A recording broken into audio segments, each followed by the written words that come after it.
Hello, everyone. Welcome to the President's Quarters. I'm honored today to be hosting a young woman also that is doing phenomenal work and a phenomenal human being as well. And what attracted me to even get her to come to the show or the channel, basically, she did something interesting. So she was studying part-time and working part-time. And now because of COVID, she now moved to a bit of full-time work and then also pushing studies online. So I got interested in saying there are students already who may have a similar structure of how to go about studies. So I would like her to give her own experience and a couple of tips on how to prepare for exams. And I'm so excited for her to come through. Her name is Lobi, and she'll tell you a bit more about herself, and then she'll go into the top 5 tips. Lobi, molo. Hello. Okay, so can you hear me? Yeah, I can hear you. Okay. All right. Hi, everyone. My name is Lwandile Lobi, and I am a B.Ed student at the University of Johannesburg. And something interesting about me, I work and I'm a mom as well. Yeah. So can you imagine what it's like to juggle the three things in my life? Because I wear different hats. I'm a mom, I'm a student, I'm an employee, I'm a daughter, I'm a sister. Yeah. So I'm a friend. So I have to wear all those hats all in one day. I have to do all of that in 24 hours. So I have to split my time. You understand? Yeah. But for some reason, I believe that when God gives you something, he equips you for it. I wouldn't have been a mom if God had not equipped me to be a mom. He knew how he would plan my life out, and he divided my energy, my heart, my mind, my time accordingly. Understand? So I'm here to talk to B.Ed students, in fact, not only B.Ed students, whether you're doing a diploma in teaching, whether you're doing Bachelor of Education, like me in education, or whether you are thinking about doing it. And also, I want to reach out to students who are under pressure, who feel that this is too much. Because I'm going to tell you something, a lot of people undermine the teaching degree because they say, teaching is easy. Yeah. Teaching is not easy. Let me tell you that. Yeah. We have so many dropouts. We have so many teaching students who are under depression because it's got a lot of content. It's a lot. Nothing about teaching is easy. Yeah. And whoever is undermining the teaching degree out there, let me tell you, I'm a teaching student, and yay. So I just want to share, you go rough, go wow, go tricky. So I just want to share a few tips to maybe this won't only work for teaching students or B.Ed students, but any other students out there, right? So I have 5 or 6 things on my list that you could do to prepare for your exam. Firstly, know your content.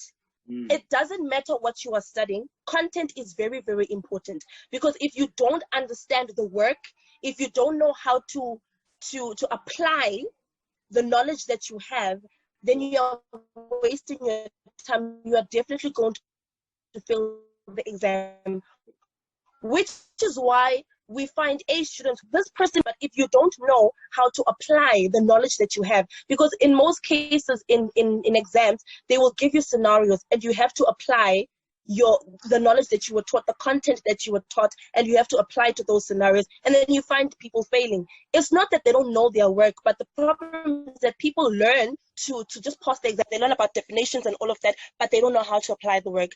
Know your content, know how, if it means that you have to go through past papers to see and understand how they phrase questions, then do that, because it's going to help you to see, okay, this is how they ask these questions, blah, blah, blah, all of that. For instance, in teaching, we have teaching strategies and we have learning strategies. So people might confuse the two. So you need to understand that what is what, which is which, and how to apply what. Now, when I'm talking about teaching strategies, the pedagogies, I'm talking about myself as a teacher. How do I teach a learner? But the way that I teach may not be the same way that a learner receives the information. You understand? So, and each teaching strategy is aligned with a certain learning strategy. So you see, you need to be able to link the two. And my teaching strategies, because I'm teaching 50 different students or 30 different students, so I have to be in this 30 minutes of teaching one topic. I need to to change my teaching strategies to accommodate all 30 learners. Yeah. Do you understand? Sure. So that is why it's important as a teacher or as a practitioner or whatever to understand your content and how to apply the content. Sure. The other thing that I'll talk about is one thing that you don't want in an exam room is to not have stationery where you have to like, ma'am, may I please lend someone's eraser? Ma'am, may I please? It's frustrating where you have to use one pen. If you have to draw a table, use two pens. Use one pen as a ruler and the other one, you know. So make sure that your stationery is complete because you don't want to be frustrated in your exam room where you need this, you need a calculator, you don't have it, you need a ruler, you don't have it. It's frustrating. It seems like a simple thing not having stationery, but because of that environment, that setting, that time, it frustrates you and it contributes to you not being able to give out your best. Trust me, I know what I'm talking about. You'll get upset just for not having an eraser.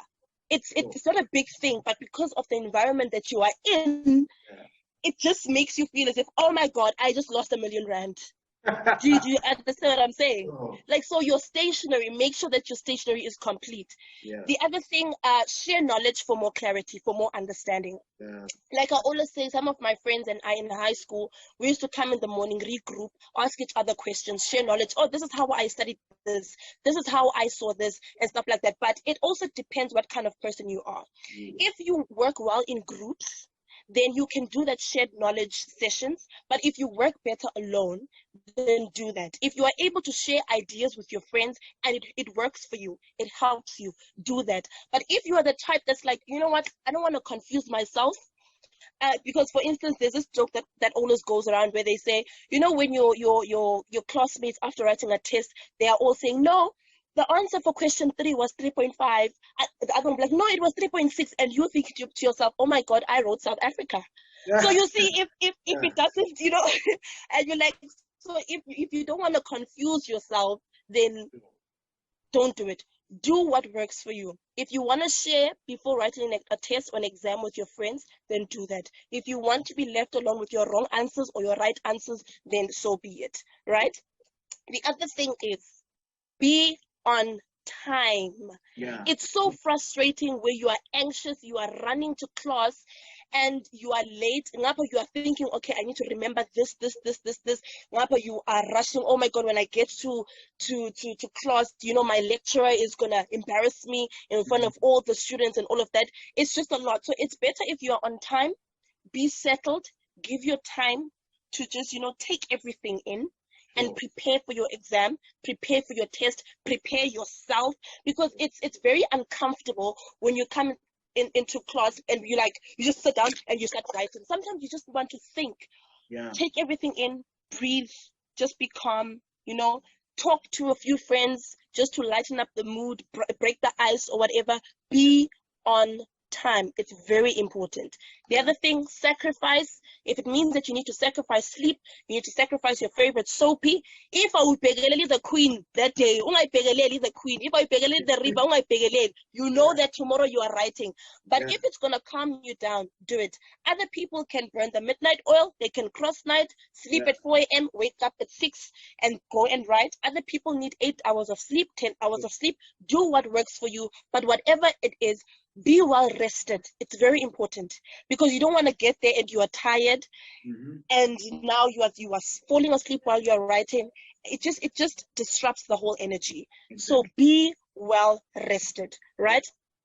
And then the other thing is, do whatever calms you down.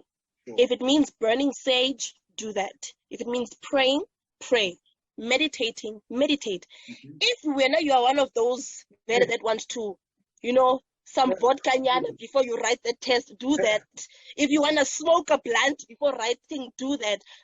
If you want to party the night before, do that. If you drink calming tea, do that. Pills, do that.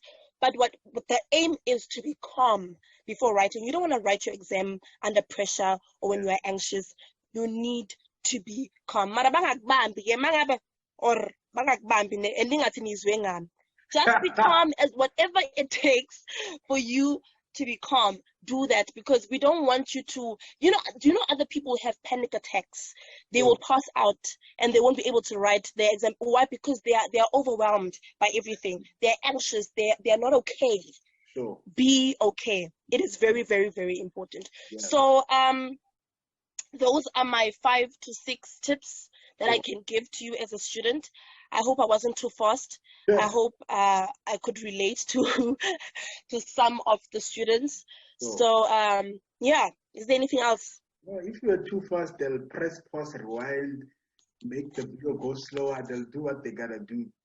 A big part of, if I were to summarize the tips, a big part of it is, I think the theme I got is do you, or know yourself, because if you don't do you and want to copy someone else, besides the content being harder, now you've messed up who you are in the exam and you're able to even do your best. So if I were to give a good summary, that's what I would say I've learned, especially from you. Yeah. So thank you very much as well. Do you have any social media handles that you want people to follow you on Insta, Facebook, Twitter, LinkedIn?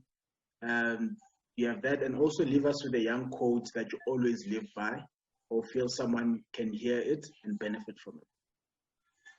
Oh yeah, sure.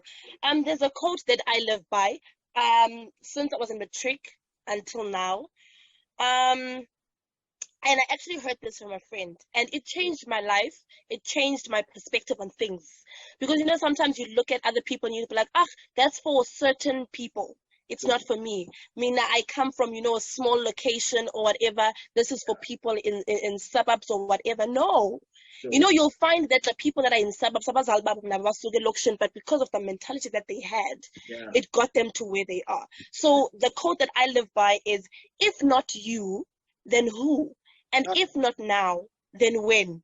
If they could do it, I can do it. And if I don't start now, then when will I start? If in Itsasa I want to be at a certain place, why not walk on Do you understand? So it also goes back to what you said, with be you. Do it and go at your own pace. It's katsamne sako asfani. Biloyam ne yako aifani. Meaning I can start now and then figure next week. When manje, and then we'll figure Pakwangom. So do you understand what I'm saying? Yeah. So it's if not you, then who, Frank? If not now, then when? You understand? And then social media handles, guys. I recently started Instagram. Please follow me, guys. I think it's just been a few weeks. It's just at Lwandile Lobi. Just go to Instagram at Lwandile Lobi. On Facebook, it's Lwandile Lobi. I don't have Twitter. Sure. Yeah, I think those are just okay. I'm not gonna share my WhatsApp number. Sorry. Okay, but yeah, just those two: Instagram and Facebook at Lwandile Lobi. Lwandile Lobi. That's just it. No, Diabulela Ntombi, you've done so well, and I'm so excited to be posting this up. Hopefully, someone does pick it up and learn something or two. Guys, please do like the video, do subscribe, do share with your friends as well. Do comment if you have any questions, even for Lobi. I'll also pass on the questions. Look, now I'm calling her by surname. I'm used to the Lobi, Lwandile. So if you have any questions, any comments, please do flourish, and then I'll make sure you get a response from her as quick as you can. Thank you very much, and enjoy the rest of your day. Thank you for having me. I had a great time. Thank you so much.